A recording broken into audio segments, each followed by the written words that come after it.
Everyone. Thank you so much for joining. Welcome to the recap. I'm Julie. I am attempting, I think, maybe my fourth live over here, so bear with me. I'm just getting the hang of it, but so far, so good. Tonight, I wanted to do a full recap and basically everything you need to know about the Idaho 4 case and Bryan Kohberger. I actually didn't get to follow it when it initially happened, so I have spent the last probably 2 weeks looking into this case, trying to make a timeline of events that made kind of sense in my head so that I can share it with you guys. I followed the Lori Vallow case at the time that this was all happening. So I ended up doing a lot with Lori Vallow. That was over. And because the trial should be starting sometime in 2024, I wanted to get caught up and I figured you guys might as well. So we have tons to talk about, lots of recap to do. I'm going to start basically from the night everything happened and talk through it right up to today. There are not a lot of updates. As we know, Bryan Kohberger is currently in jail. He's going to be going on trial for this. The main update right now is that his lawyer had requested basically that no cameras be in the courtroom. They didn't want anybody recording it. They wanted it private, et cetera, kind of like they did with the Lori Vallow trial. The judge kind of did a happy medium, or what he thinks was a happy medium. He has now agreed that there will be no media or cameras in the courtroom, but he is going to allow the court itself to live stream it. It's not always the best quality when it's a court live streamed event, but I mean, we'll take what we can get, I guess. He basically is looking at this as a win, Bryan Kohberger's lawyer, that is, because there's not going to be anyone zooming in on his face and things like that. It's going to be like a wide panel recording of it. We will, or I will, update and post the link as soon as we have it. So do not forget to subscribe to my channel. I will be updating when anything comes up from this case now that I've followed it and joined on. So we are first going to share the picture of these four beautiful university students. So these are the four that lost their lives on November 13th last year. So it has been just over a year. I can't believe it's been that long. I'm sure their families feel like it's been an eternity. But these are the four students that were going to the Idaho University and they lost their life that night. I am just going to make sure, come into my chat, that everyone can hear me properly before we get started. And it all looks good. Hi, everyone. Thank you for joining, guys. I see you in the chat. Thanks, guys, for tuning in. And if you were just joining, again, we are going to do a full recap about the Idaho 4 and Bryan Kohberger. This all started, like I said, on November 13th of last year. It was a Saturday night, a typical Saturday night for university students. And these four university students were extremely good friends. There were five people that lived in a home in Idaho. And I'm going to show you their house before we continue on. I'll show you kind of an overview of the home. So this is kind of from the backyard. I'm just going to make this bigger, guys, so you can see it better. So this is where they lived. This is kind of a drone shot of the back of the home that they lived in. It's kind of an odd shaped home, as you guys can see. It kind of had three floors. The first floor was kind of like a walkout, almost a basement type, it appears. And each floor had two bedrooms and apparently a bathroom on each floor. So there were five university students living in this home.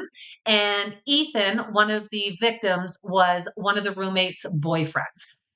It's also been, I'm going to say rumored because I have not been able to kind of verify, but it's also been rumored that one of the roommates had recently moved out and was just back basically staying with her best friend. So these two gals in the middle, Madison was an extremely best friend. The two of them were best friends, I should say. So Kaylee and Madison are in the middle. Xana is in the orange on the end, as you can see, and her boyfriend Ethan is above me in the plaid shirt. These are the four university students that unfortunately lost their life that night. We're going to get into exactly what went on, where they were that night, what we know so far, and who allegedly did all this. So let's just start at the beginning. So the night this all happened, again, there were five roommates, and Ethan was just sleeping over that night. They were all heading out that night. And Xana and her boyfriend Ethan, so again, Xana's in the orange and Ethan's on the side, ended up heading out that night, and they went to an on-campus party. They ended up staying there till about 1:45 a.m. and then headed home. And one of the other roommates verified that as well and saw them there. The two in the middle, so that is, as I said, Kaylee and Maddie, or Kaylee and Madison. They ended up going out too, but they didn't go to the same party. They ended up going to the Corner Club, which is a downtown sports bar. They were there from about 10 p.m. until 1:30 a.m. that night. Just living a normal life. They were having, the best years of their life. They were extremely good friends. Ethan and Xana, and it is Xana, guys, like Lana. I know a lot of people pronounce her name wrong, but it is Xana. Um, they're both 20, they both were, I should say, 20 years old. And the two best friends, Madison and Kaylee, were 21 years old. So just young, heading out, having a great night out. They ended up all being home before 2 a.m. And there are some information now that we know from affidavits that have come out, kind of telling a little bit more of the timeline and piecing things together better. So we now know that when they got home, so Kaylee ended up texting her ex-boyfriend and calling her ex-boyfriend numerous times. I believe the police said it was 7 times that evening. Let me double check before I quote that. Yeah, 7 calls to her ex that evening. A lot of people were saying, oh, if it was me and police announced that I was calling my ex, I'd kill them or whatever. I don't think it's that case at all. From talking and hearing and listening to Kaylee's family, Jack and her were extremely close. They had a long-term, really good relationship.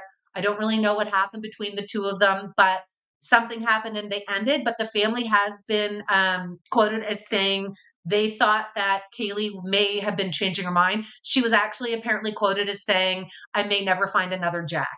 So that's her ex-boyfriend. So there was definite history there. I don't think there was anything, to be ashamed of her calling him. She called him 7 times probably because it was between 2:44 and 2:52 a.m. So he was probably sleeping and she was probably trying to wake him up, right? Hence the 7 phone calls. So we know for sure from that timeline that they were all still okay. They were in the home, and doing what teenage young adults do. To me, they're teenagers. So that was all between when they got home at around 2 to 2:52 a.m. We also know that Xana ended up contacting DoorDash and ordering food around 4 a.m. I'm assuming maybe the food arrived around 4 a.m. because everything kind of unfortunately started happening, it seems, around between 10 after and quarter after 4. So she probably had the food eaten and gone to bed. Everyone seemed to have been in bed when all of this started to take place. There were lots of rumors, of course, that came out at the time. I'm going to show you a footage. Let me just grab it here. I'm going to show you footage of Madison and Kaylee. This is when they were heading home. So there was a food truck that was actually live streaming on Twitch that night and ended up getting them on camera. So they were ordering food, laughing, having a great time. Her dad, I believe, is actually in this footage as well, Madison's dad, Kaylee's dad, and basically said that he loved seeing this, that it showed that, they were living their best life, being young girls and doing what young girls do. And it was good for his heart to know that she was, happy up until that time at night. So it's a little hard to watch, but this is the footage that was playing. So as you know, there is an arrest that has been made, and it's Bryan Kohberger. And a lot of people didn't know for almost 7 weeks who the person was that's being suspected of doing this. For almost 7 weeks, nobody was arrested on this. And of course, police were looking into it, but they don't release much information to us. So a lot of people were dissecting these videos and trying to look in the background and see who was in there and try and figure out if people were watching the girls and trying to see if the killer could have been on the recording. So I'm going to show you the recording right now. This is actually from Fox 13. So I'm going to play this for you guys. Let me just share it big on the screen so it's easier to watch. All right. And I'll have to see if we've got the audio for this. Let me just check with present here. Hold on. I'm going to stop sharing for a second, reshare just to make sure we've got audio before I get started. The last time I tried to do this, there was no volume and I didn't realize. I could hear it, but you guys couldn't. All right. So we're going to do entire screen. And also share audio there. It wasn't clicked on. All right. Good thing we checked, guys. and full screen. Okay, I think we'll be able to hear the volume now. So this is just the news report, but I'm going to play it for you guys so you can watch the video footage. It's going to have, I believe, two pieces of footage on here. It will have the food truck footage, and then there was another camera that caught the girls and one of their friends walking down the sidewalk. This is the footage that everybody was watching during those 6 to 7 weeks before a suspect was arrested. Tonight, Fox News Digital has obtained exclusive video that could shed some new light in the brutal stabbing deaths of 4 University of Idaho students last month. Video appears to show 2 of the students walking down the street and talking, how they spent some of their last hours alive. Fox News Digital believes it was recorded on November 13th, just a couple of hours before the 4 were stabbed to death in their off-campus home. The footage shows Kaylee Goncalves and Banny Mojan walking with a man on Main Street in downtown Moscow. 2 women appear to be wearing the same clothes that Goncalves and Mojan were seen wearing earlier that evening near a food truck. The man walking with them is also wearing clothes that look like those worn by a man who was also seen at the food truck. Police have said that they have cleared that man for being a suspect in the case. The father of Okay, I'm going to stop it just for a sec. I will keep playing it though, because we'll see Kaylee's dad speak in just a moment. Um, but what I wanted to point out was in this video, the guy who was walking down the sidewalk with them was in the background of this, like just watching them. And everybody immediately suspected that he had done something because he was just standing back watching. When in fact, it looks like he was the person that drove them home and he was just waiting for them in the background. And he ended up walking with them down the sidewalk. So it was harmless. But of course, nobody knew who did this. So immediately people were thinking that it was something bad, right? Okay, I'm going to go back and finish and we'll listen to what Kaylee's dad had to say. one of the victims says this new video is a comfort to him and his family. It's just 2 girls having a good time talking about, you know, asking about their bartender and just being girls on their way to the grub truck. Well, police continue to ask the public to be on the lookout for a 2011 to 2013 white Hyundai Elantra. We're still trying to figure out who was driving it. They say it was in the area the night of the murders. Okay, so Well, tonight, Fox News Digital has obtained just get out of exclusive this video before that it could shed some new replays. light in the brutal stabbing deaths of 4 University of Idaho students last month. Video appears to show 2 of the students hold walking on, down the guys. street and talking, I don't how want they to close spent the some of whole their last. thing. There we go. All right. So let me get back in the big screen here. I think that video was extremely important, especially for Kaylee and Madison's loved ones, because they did get to see how happy their girls were that night, being best friends and just out having fun, which just so hard. But the important part at the end too showed the vehicle. So the biggest, I guess, clue that the police had, let me just grab this picture and show you guys, was actually the vehicle. And now we know why. So we've been able to get the affidavit information. So this is Bryan Kohberger and his father. They ended up driving cross country from and heading back to Pennsylvania, and they got pulled over twice while they did this. And this is body cam footage from one of the police officers that pulled them over. I wonder if I can zoom in. I'm going to zoom in on Bryan Kohberger's face in this. Just take a look at him, guys. Like, he just looks like the most creepy man. Like, he's always looking disturbed and angry. Everybody in my posts on TikTok keeps saying he has angry eyes, and I kind of tend to agree. But he was actually pulled over twice. Some reports are saying it was for driving too close to a vehicle both times, but I have seen comments as well that one was for speeding and one was for driving too close. So I'm not 100% sure what it is yet. I haven't been able to verify that. But this car was so important, and we now know why, because of the affidavit. The car was actually seen multiple times on the night of the murders driving past the home. And we're going to get into that as we go through the evening that everyone had. All right, I'm going to bring up the picture again of the 4. I keep wanting to call them kids, guys. They are to me, so I'm just going to keep calling them kids. God love them. Here they are.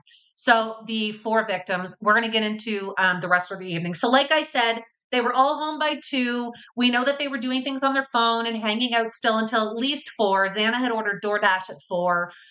The kids had all gone to bed.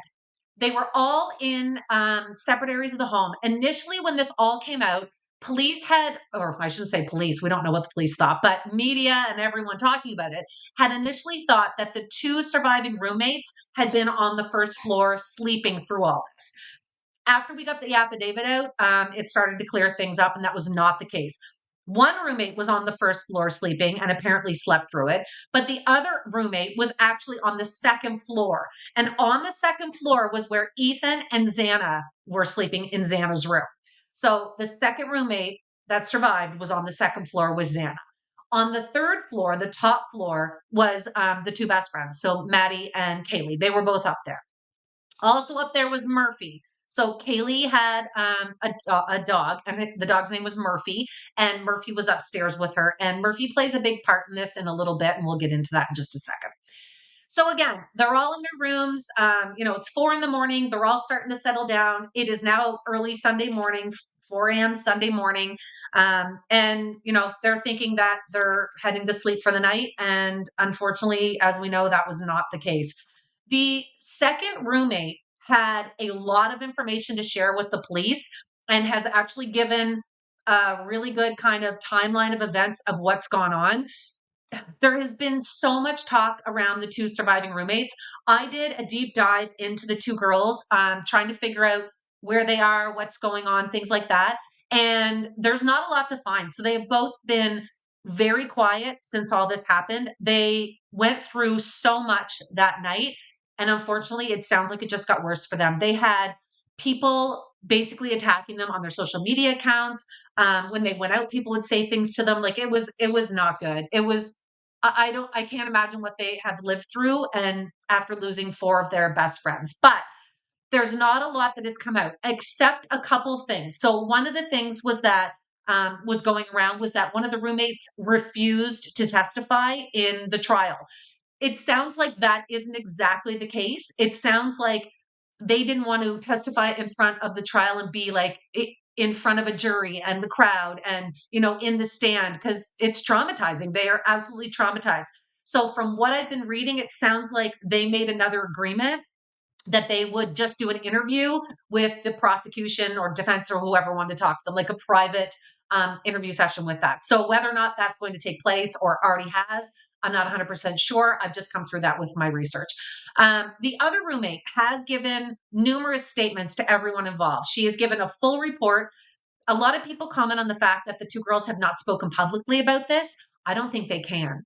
How do you speak about something like this that you lived through? Like, it's horrendous. And I think everybody needs to give them a little bit of slack, and some peace of mind, and realize we're not in their shoes and we have no idea what this experience would have been like for them. But the second roommate has given a lot of information, and it was released in the affidavit. And we now know more of a timeline of events. And it happened extremely quickly, like scary quickly. I'll put it that way. I'm going to show you the house again as we chat with this, just so you can kind of get an idea again of where bedrooms were and where everybody was at the time sleeping. So let's do the drone footage of the house again. So we'll look at the back of the home again. All right, let me bring this up. So again, this is what the house looked like, and it was kind of 3 floors. So on the top floor, in this area here, were 2 bedrooms, and that's where Maddie and Kaylee were. On the second floor was where Xana and her boyfriend Ethan were, as well as the second, I'll call it, or the second roommate that survived. And down on the first floor is where the first roommate was sleeping. Just a side note, I had a ton of people when I did this update on my TikTok account. I had a ton of people asking me about the fact that the roommates were texting back and forth. So, of course, I had to do a deep dive into that. And it is, I'm going to say, odd. There was a lot of, I want to say garbage going around. I'm going to say it like that. So, what I uncovered is really weird. So it is everywhere on socials that the 2 surviving roommates were texting each other while their 4 friends were being murdered. What I came across was this all came from one person, one journalist who wrote this story, is where this came from. What I ended up finding out, and I should have written this down because it's on my phone, so I can't check it right now, but there was an article written, and I'm going to do a post and I will share it on here. So guys, make sure you hit subscribe, and I will update it probably tomorrow morning. But there was one article written And the journalist wrote it in kind of the aspect that he was Kaylee's father, that he was writing it on behalf of Steve Goncalves. It is not an interview with Steve Goncalves at all. Steve actually came out and said that it's fiction and it's garbage, basically.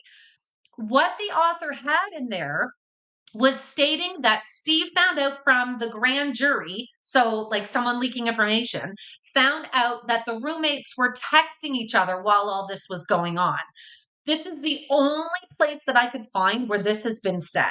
And it did not come from Steve Goncalves. And he was actually really upset about this. Now, the bad part about this is when this came out, when this article was written, just around the same time that this came out, the courts put a gag order on everyone involved in the situation and said no one is allowed to talk about the investigation. So the family had been talking an awful lot. Like we just saw Steve on the Fox News. So Kaylee, especially, her family was sharing and investigating this on their own. They had hired like private detectives, and they were getting into it on their own, investigating what was going on. And doing lots of interviews. And then this gag order came out and it had to be crickets. They weren't allowed to say anything. So everyone was reaching out saying, like, is it true the roommates were doing this? And you found out from the grand jury. He couldn't really respond. So they did give one statement and they basically just said something along the lines of it was fictional and this author was looking for attention, kind of thing. Now, the author did come out and say that he did not interview Steve for this. It was based on past interviews Steve had done and information he had gathered. I will do a post on this, so make sure you hit follow, guys. I will update as soon as I can get a chance to upload that. But what it sounds like is we don't know whether or not that was true or not. It sounds like from Steve's perspective that it's not true and it was made up, but this journalist seems to think it was true, so we won't know until trial. However, just my opinion, if it was true, you've got to remember these are 20-year-old kids that go to university that live in this home. They have parties and have a great time in this home. It's always loud. There's people coming and going. Never in your wildest dreams are you picturing someone in your home hurting your roommates. So if they were texting each other, being a college graduate and living with roommates as well, I could see me texting another roommate and saying like, holy God, they're being loud. What the heck's going on up there? Complaining about the noise or being woken up or something like that. So if they were texting each other, my guess is it would be something along those lines. But again, we don't know if they were or not. We just have to wait for trial for that. But that kind of was one of the rumors that I just wanted to kind of clear up that I looked into. And that's what I found. It's kind of shocking that it was written in Steve Goncalves's perspective, and he came out and say it's BS. So we'll have to wait and see. But again, everybody's now in their beds. We have the two girls on the top floor, third floor. We have Ethan and her and Zaina on the second floor, as well as the second roommate, and on the bottom floor, the first roommate. The second roommate gave a ton of information in the affidavit, and this is what she said happened, and it's chilling. Like I can't imagine what her dreams and waking moments must be like after all of this, now knowing what happened. But this is kind of her take on what went down. So basically, what she said was that she woke up a few times and it was from noise. So she woke up a few times through the night. I apologize if I don't get the exact order of how each wake up went, but this is the basic gist of what I could uncover. There were a lot of contrasting information for this. But she said that she woke up the first time and she thought, one report said that she thought that it was Xana with Kaylee's dog. I saw another report saying that she thought it was Kaylee with Kaylee's dog. So she definitely thought she heard Murphy, the dog, the first time she woke up. So probably assuming that they were taking them outside or something. So that's what she thought the first time that she woke up.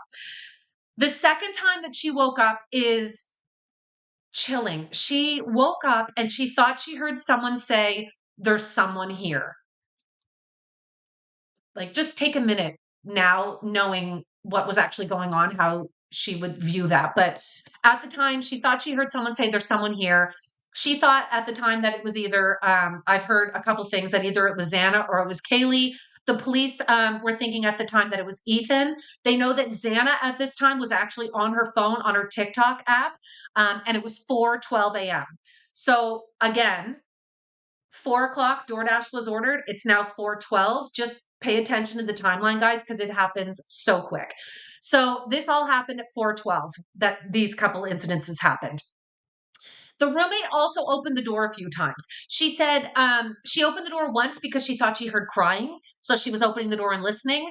Another time she opened the door and she said she heard a male voice, and the male voice said, "It's okay. I'm going to help you."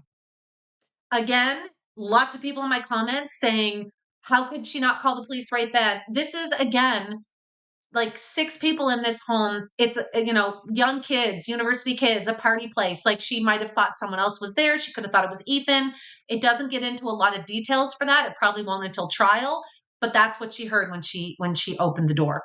Another time she opened the door, and this is when it gets really creepy. So she actually opened the door a third time, and she saw a figure walking down the hall towards her, all dressed in black, including a face mask that had the mouth and nose covered.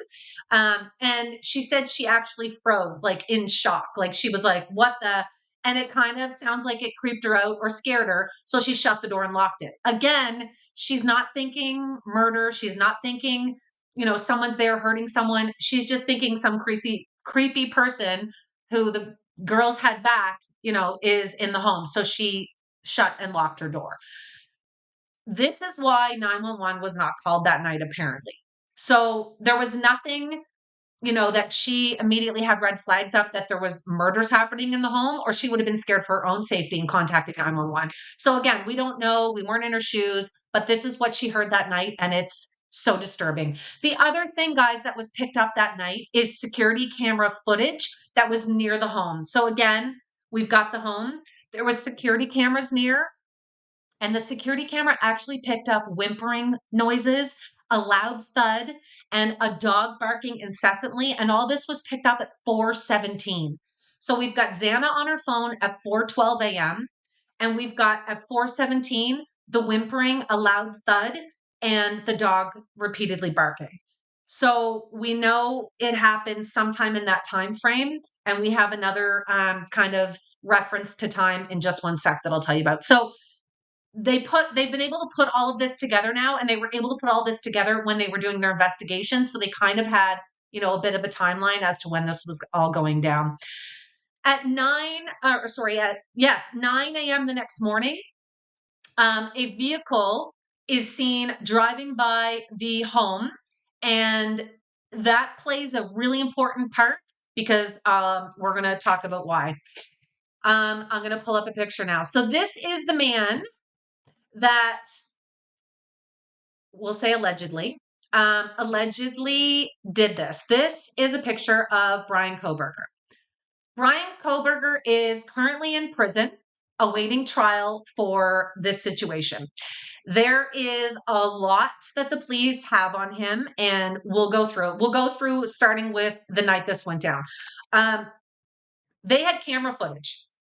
Luckily, security camera footage.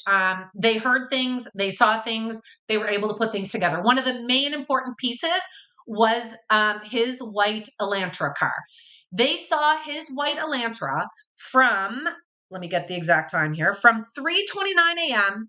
until 4:04 a.m. So for that half an hour, and remember, they were all home by about 2 a.m., but they were all still up, lights still on, eating food till at least 4 a.m. So we know why nothing happened until then, unfortunately. So between 3:29 a.m. and 4:04 a.m., we have Bryan Kohberger in his white Elantra driving by the house. So they have him 3 different times cruising the neighborhood. I don't know if he was stopped or just, cruising by. They haven't clarified, but he was in the area 3 different times that night.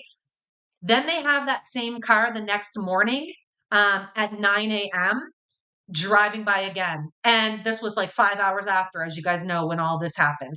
So a lot of times, as you guys know, the culprit of something revisits the crime scene, and he's probably wondering why police are not announcing this on the news, why he's not hearing anything about it. So he takes a rip by the crime scene, and it's quiet and everyone's sleeping. Excuse me. The 911 call ended up happening the next morning. So let me bring up the 4 roommates. So here are our four roommates. This gets a little bit confusing. A lot of people are having a hard time understanding this, as do I. And we, again, probably won't know more clarification until trial, but this is how it went down. At 11:58 a.m. the next morning is when 911 was called. My theory, they're 20 and 21-year-olds. The two surviving roommates were probably sleeping. They'd been up till 4 a.m. They were probably sleeping and waking up around noon. Now, what the reports say is that the one roommate in particular called on their cell phone. They have not released which roommate it is.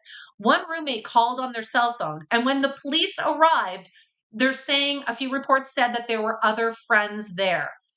In my deep rabbit hole, I'm going down here researching this. I've come across an interview with Ethan's family member who says that it was Ethan's two siblings that were there who also went to the university. Whether or not that's 100% accurate, I don't know, but that is coming apparently from Ethan's relative. What they said was that one of the roommates called and said something about what had happened, and they immediately rushed over. So the family of Ethan, the mother, I believe it was, did post on her social accounts a year ago that her vehicles were impounded, like they were being investigated because they were at the home when the police arrived. So the police, as you know, had to search it and go through everything. So their vehicles had been there. So apparently it was Ethan's family that the two siblings that had been going to the same school that were there. This is what I've come across. If it's not correct, you guys can let me know in the comments, but this is what we found. So once the police arrived at 12 o'clock lunchtime, they declared all four of the university students deceased. There was, as you know from all the reports, blood splatter evidence. There was evidence that Xana in particular had fought back. It was not a good scene at all. Police were extremely disturbed. One of the roommates has come forward and said that she did not go upstairs, that she did not see any of the crime scene at the time, that it was another roommate who came down to tell her. Again, it could all be speculation right now until we have trial, but this is what we know so far. Once the police arrived is when everything got started. So they immediately started investigating. The other thing that I wanted to share, a lot of people ask about the blood dripping on the outside of the house. People were asking me if it was true, and I was saying no. I have seen the pictures, and I've seen them only on Fox that I could find, and then a couple of those like tabloid type newspapers. So I don't know, like, is it a legit picture of the home? I'm assuming it could be now that I've dug into it more, but I'm not going to share it on here. It is really disturbing, and I think we don't need to see that again. But it's the first floor outside wall. So I'm not sure if it was dripping. And you can go look it up if you want. I'm just not going to show it just because it was upsetting to see. And again, there's just one picture of it that I've been able to find. So I'm not 100% sure, if it's legit. Anyway, you can make up your own mind and go search it, but I have seen it numerous times now, and it is the same picture every time.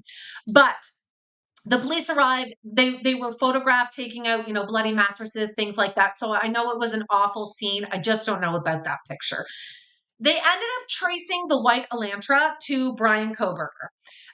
They also ended up getting his phone, and they found out that his phone had also been with him at 9 a.m. the next morning when he was driving by the house. So they have his vehicle apparently and his phone pinging at 9 a.m. in front of their home.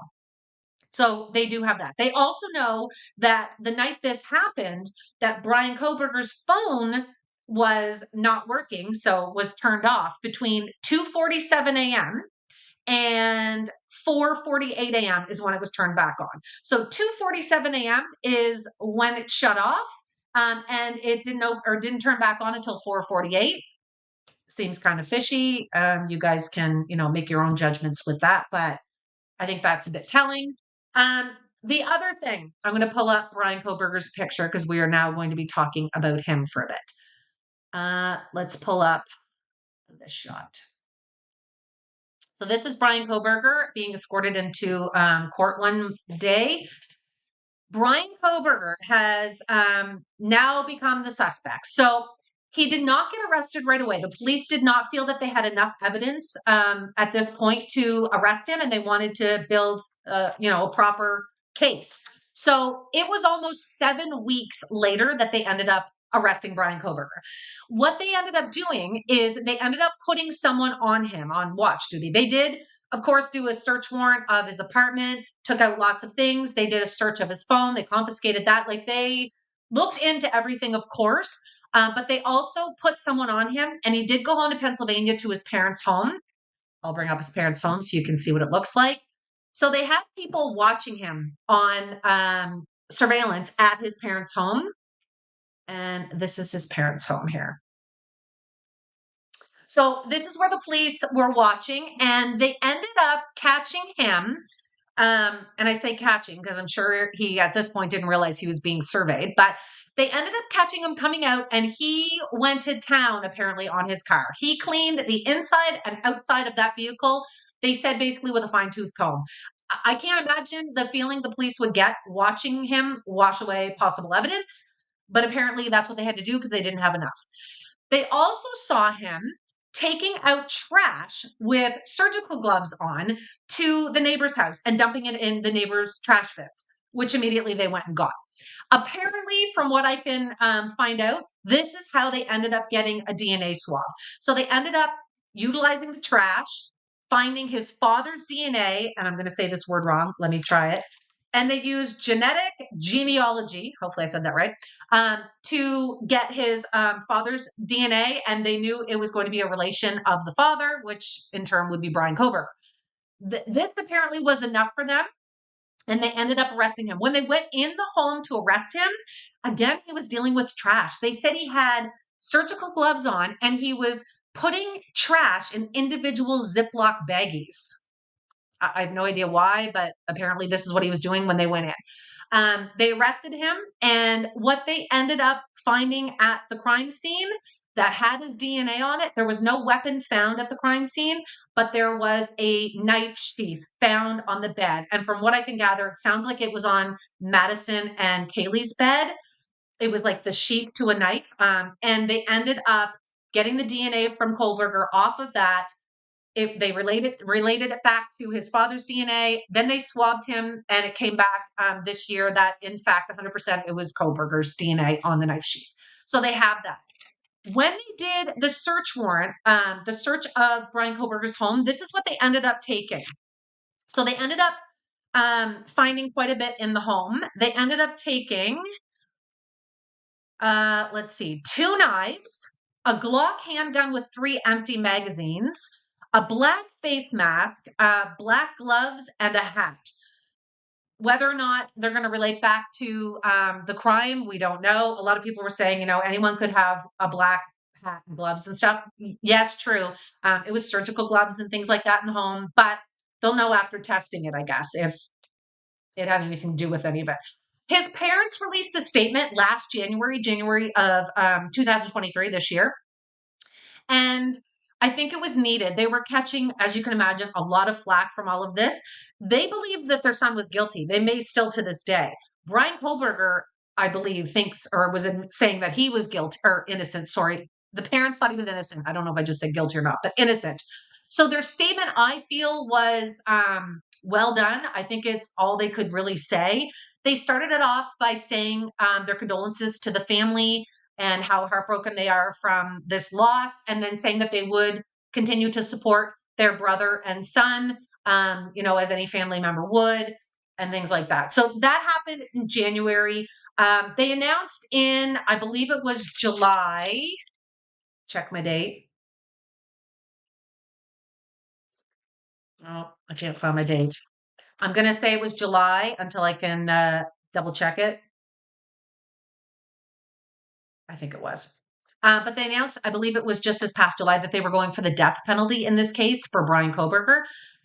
He waived his right, or I guess I'll say this first. He didn't fight the extradition. So he was in Pennsylvania. They needed him back in Idaho. So he didn't fight this, which is a good thing. And the officers that took him back to Idaho said that he seemed extremely nervous.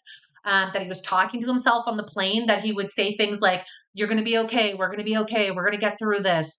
But they said that he didn't share much about what happened. I believe I read somewhere that he did make a comment, something about that it's terrible what happened to those kids or something along those lines, but he did not talk to them or share any information. He has also now waived his right to a speedy trial.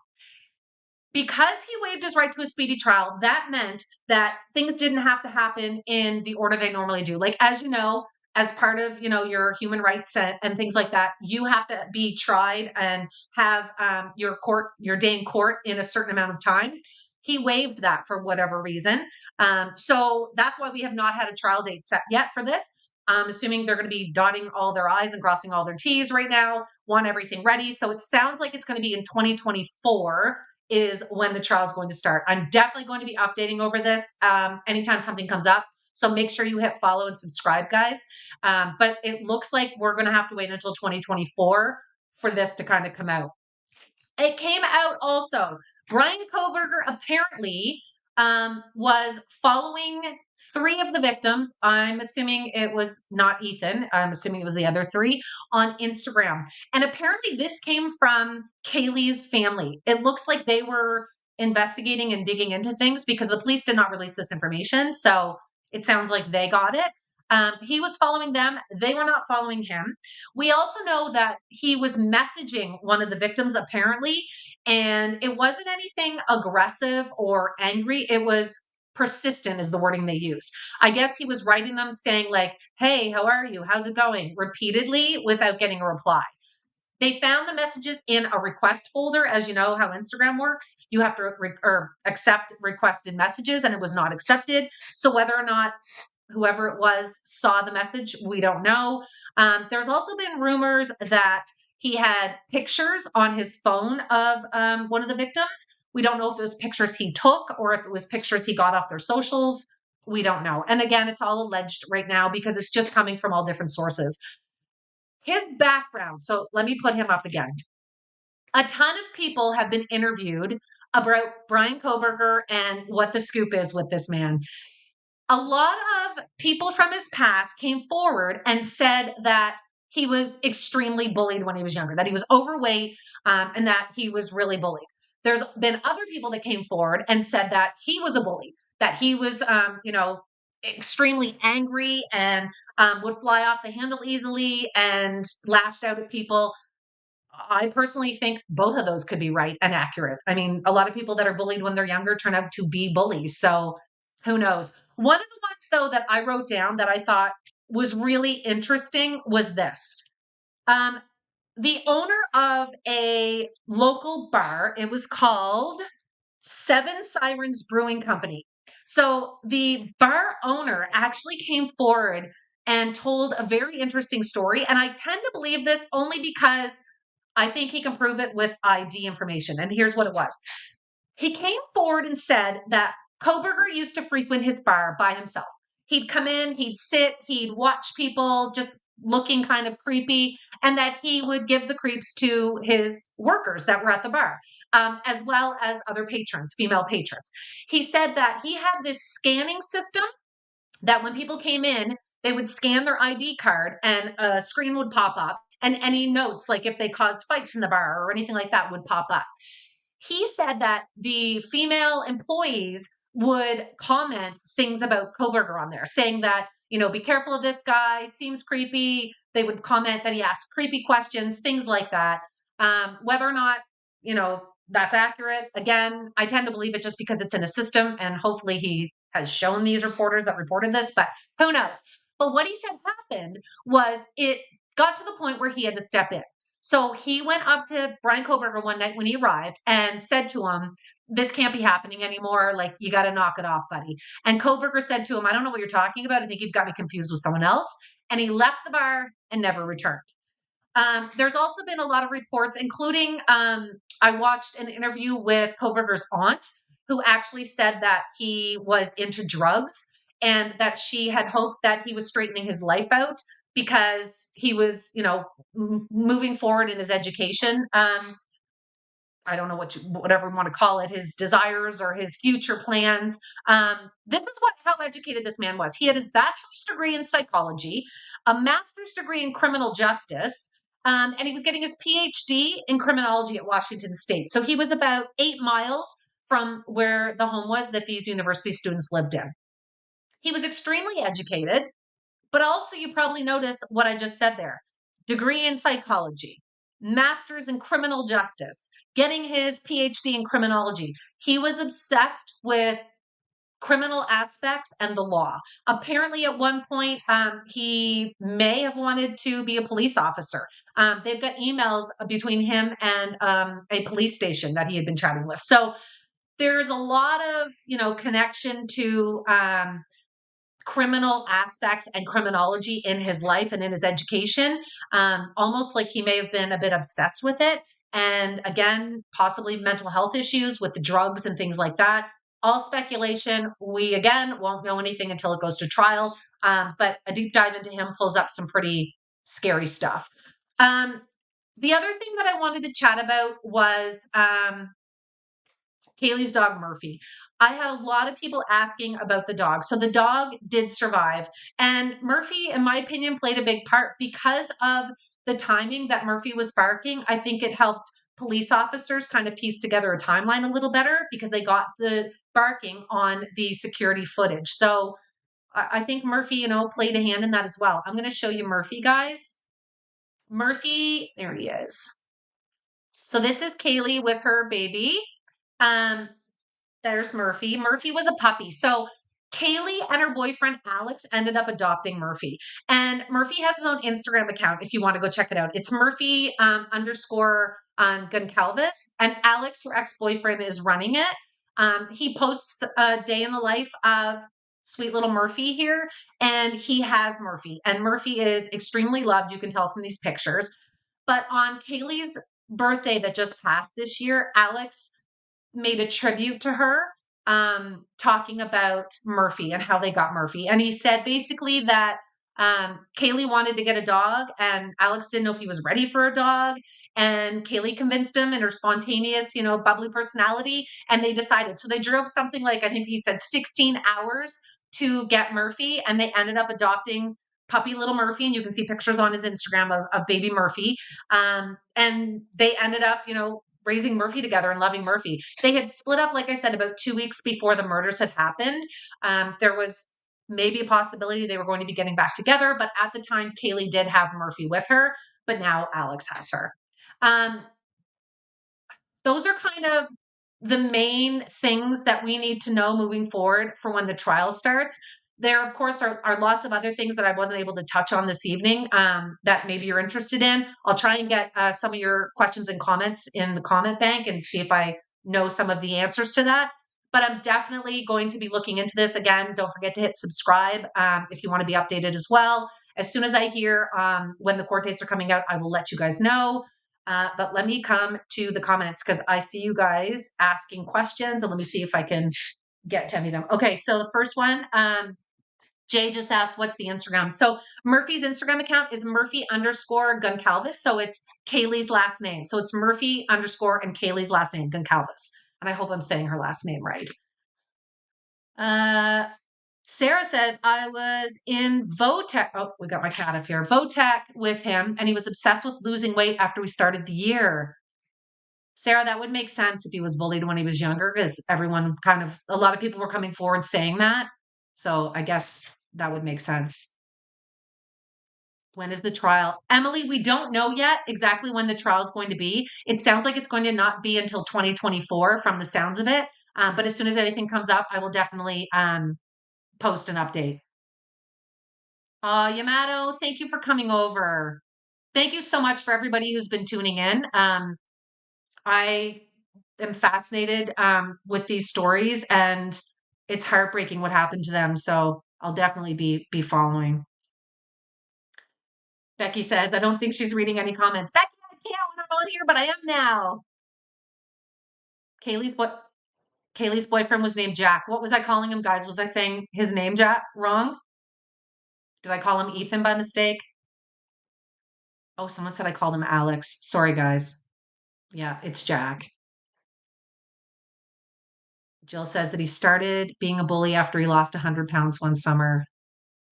And Jill, maybe that's what happened. Uh, Ghoulish Needs. I wonder if after going to college, he wanted to prove how to get away with it. Do you know what? Like, I feel like serial killers and people of that nature, they know from a young age what they are and that their feelings aren't normal. And I feel like they become a bit obsessed with law and criminology and other serial killers and things like that because of it, because they don't understand what's going on, why they have these feelings, things like that. So that would make total sense, right? Like if that's why he was so into it. So how did he enter the house? Was the door left unlocked? Deck, we don't know. That is, I haven't been able to find that in any of my searchings. I'm guessing the door was probably open. I know just from being young myself at one point and having younger siblings and things like that, and my own kids now, they never lock doors. I mean, I'm checking to make sure my windows are locked at night, but I'm also obsessed with true crime, so that makes more sense. But I'm guessing the door was probably left open and he just walked in. Oh, I didn't tell you the charges. So, guys, my cat's on all my notes here. This is PJ, by the way. Um, he is being charged with 4 counts of murder, of course, for each of the 4 victims, but he's also being charged with 1 felony burglary count for entering the home. So it doesn't say whether or not, he broke in. I'm guessing he probably didn't, or the first floor roommate probably would have heard, right? Okay, I'm coming to your comments, guys. Sorry, I just missed a bunch. Sarah, I think he wanted to do something with like FBI or something along those lines in high school. So that was his main reason for losing weight, and he was avid at running. Sarah, I could see that. Julia, somebody just said Julie's co-host is PJ. Yeah, hi, Laura. Yeah, PJ's trying to co-host, guys, and he's not helpful in the least. Probably was unlocked. Lots of peeps living there. Pretty safe in that community. Karen, I agree. And I think I think we all at that age have a false sense of security. We don't expect somebody to break in our homes and, do something like that. I mean, even myself, who's obsessed with true crime and follow all these stories and stuff, I'm not going to bed thinking someone's going to break into my home. I mean, I wake up terrified that someone's in my home, but I think we just have this false sense of security, and rightfully so. I mean, they were in a nice neighborhood. They lived there for a while. They were 5 of them in the home. They probably felt safe. Hi, Jalen. Oh, yes, I didn't talk about his plea, did I? Jalen was just commenting to someone else about pleading guilty. So, when he had his trial day, he wouldn't talk. He wouldn't speak. If you guys watched that, I know I tuned in for that to find out if he was pleading guilty or not guilty. He wouldn't comment. So the judge had no choice but to plead not guilty for him. So there is a not guilty plea in, which means he is going to trial. He also did make a comment to his lawyer that he's waiving his right to a speedy trial and he just wants to be exonerated. So he is basically saying he's innocent, that he has not done this. I think it's not smart thinking that anywhere you go that you'll be safe. Yeah, Maddie, it's sad but true. But again, I think we just have this false sense of security, right? I thought he spent a large chunk of time with his dad getting out of state. Is that true? Yeah, he was in a car, Sarah, with his dad. They were driving cross country, and he got pulled over twice during that. And at this time, unfortunately, the police were looking for this white Elantra, but they didn't have a description of the suspect at all yet. They didn't know it was Bryan Kohberger yet. So he got pulled over twice, but just a warning and released. So yeah, he had a big trip with his dad. I don't know if you guys were in here. I'll get the picture out again. This is him on the police body cam being pulled over with his dad in the car, and he looks so creepy, guys. Hold on, I'll show you the picture here. This is him here. Like is it just me? Like I feel like he's got crazy eyes. Like look at this picture. Can I pull this one up? Oh, not that one. This one. Like he looks so intense. Oh, I don't know if you guys can see that properly now because I just put it up in the wrong place. Oh my God. Hold on, guys. I just shrunk my whole screen so I can't see you guys. There we go. All right, let me shrink that one. Oh, nothing like being a newbie on here. The recap.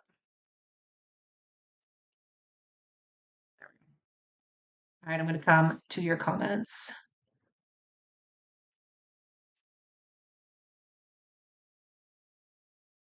Oh, hold on. I've got to close some pictures here, guys. I closed down the StreamYard, I'm pretty sure. Hold on. I got to find you guys back. I'm using two screens here and I'm so not tech savvy.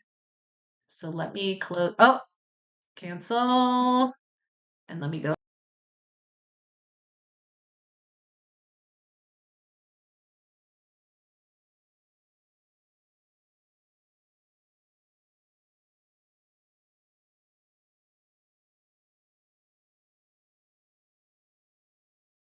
And add to stage. Okay, was I black for you guys the whole time I just did that? Everybody says, well, she's gone. Oh, honest to gosh. Dude, Ramos. Oh, man. Okay, how do I share this? I have to show you guys my mentor on here. There he is. Guys, please welcome Duty Ron into the chat. Hashtag Duty Ron in the chat. Ron is a retired New York police officer and has an amazing perspective on all these cases and news things that I cover. He has like the police perspective. So we've gone live a couple times together and he's basically been coaching me on how to get my YouTube channel going a little easier because I knew nothing about YouTube. But there's Ron right there. Thank you for your, oh, thanks, Ron. Make sure you give him a follow, guys. I'm going to leave him up there for a sec so you guys can follow.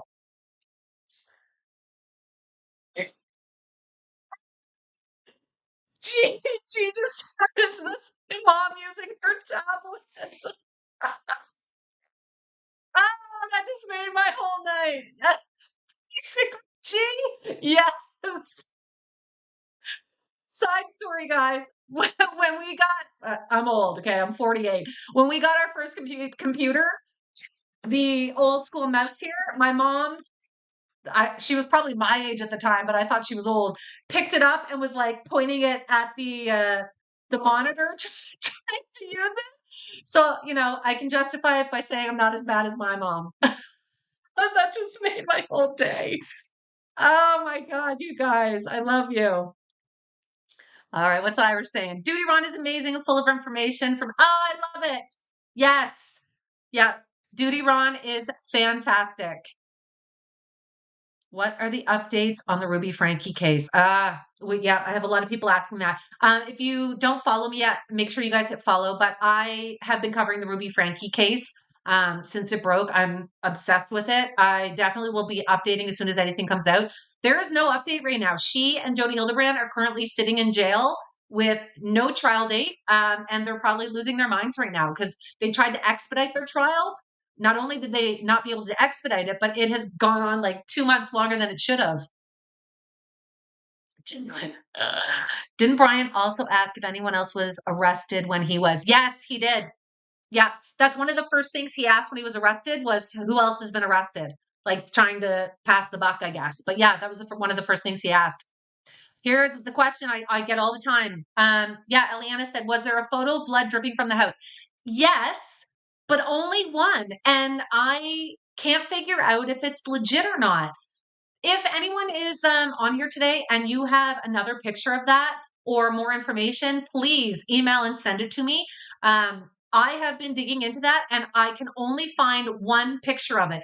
And I feel like if it was real, that we would have a bunch of pictures from different angles of it or more information. But I've only been able to see the one picture.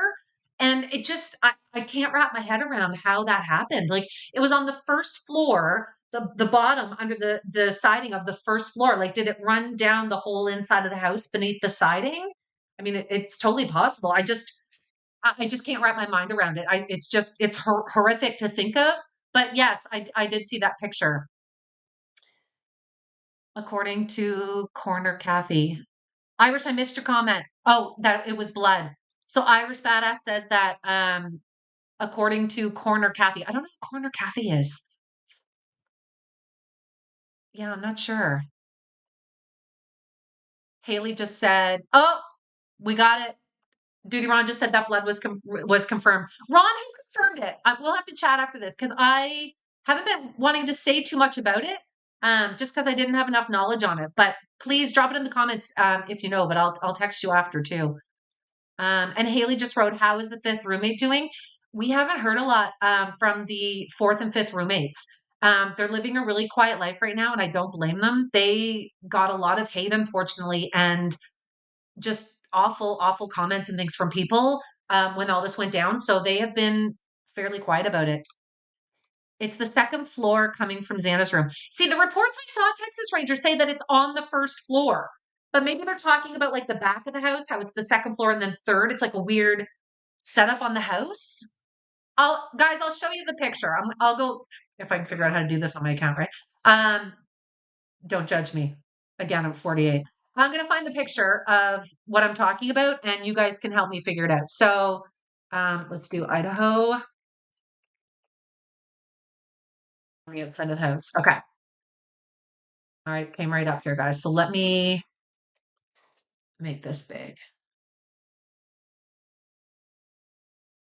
Okay, hold on. I'm going to save it just so I can make it larger.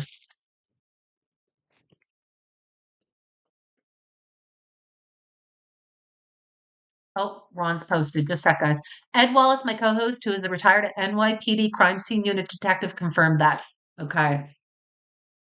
Ed is who does lives with Ron, guys.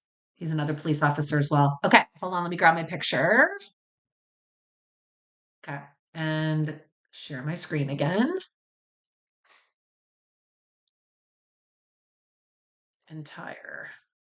Okay, here is the picture, and let me make it big. So this is what the only picture I've been able to see is this. So as you can see from the picture, the blood is running down the bottom of the wall, like underneath the siding, like almost the basement. Now, this possibly is the second floor, and the reports that are saying it's the first floor just didn't realize what the house looked like. Like again, this is the overview of the house. So if you look at the home, see, I just don't know.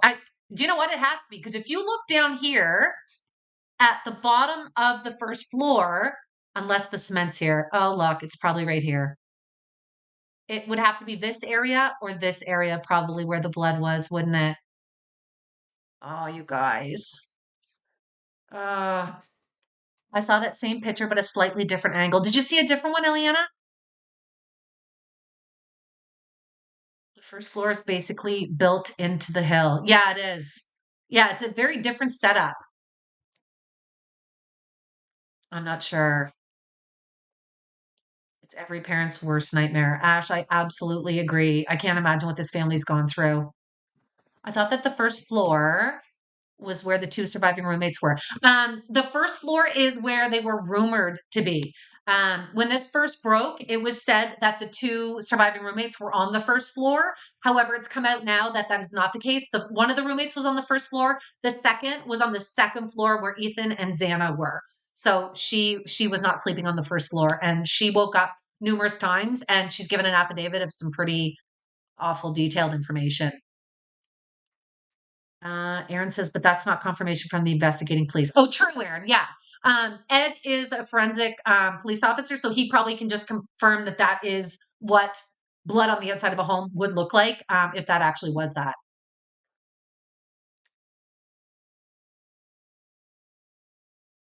All right, let me look here. Can you do a recap? I just got here. Sorry, Jess. Do you know what though? This is all being tape hun, so I will definitely post this on my YouTube channel, so you can definitely go watch it after to get a recap on it. It took a long time, so I wouldn't be able to go through it all again. Okay, what is Maddie saying? There's a 3D video that shows how the night went. It gave me chills. Oh, Maddie, I haven't watched that. Irish says they've watched it too. Ron says there's a Halloween photo outside in front of that blood drip, and it wasn't there on October 31st.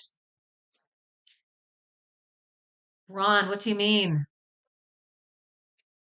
There's a Halloween photo outside.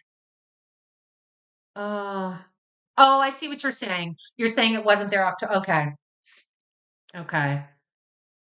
Oh, that's awful. The replay will be available soon. Thanks, Ron. We do a recap video on TikTok. I wouldn't have time, I don't think, tonight, just because it was a long one, but I definitely will be posting it and you guys can watch it on here. You should look up what happened to Robert Isaacs in Bandera, Texas. They're still hunting the woman she dumped on the I-10. And oh my gosh, Becky, I haven't heard of that case yet.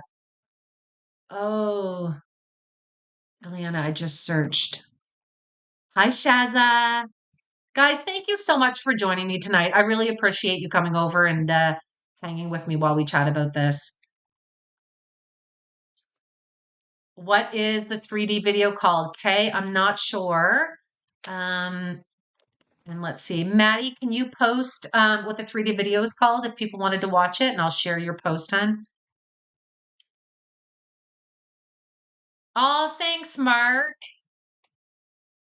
Mark, thank you so much for subscribing. That means the world. Thank you very much. He was 88. Hi, Priscilla. And then the other photos came up of other angles. I did not see that. Hi, Christina. All right. So guys, I will definitely be uploading this. So if you missed out and you're just joining, I think it'll automatically be on as soon as I'm finished. So it shouldn't take too long to be uploaded. If you want to go watch it, you can just fast forward through anything that you already saw. But we just did an update. If you're just joining, we did kind of a recap of the whole case of the Idaho 4 and Bryan Kohberger from the night it happened to today, just to kind of prepare for when the trial starts. I just started digging into this the last 2 weeks. And it looks like trial's going to start in about 2024, possibly early 2024. If you're interested in this and you'd like to be updated as well, please hit subscribe. And I will try and keep you guys posted as soon as anything comes up. Thank you so much to everyone who popped in, and I will talk to you guys soon. Thanks, guys.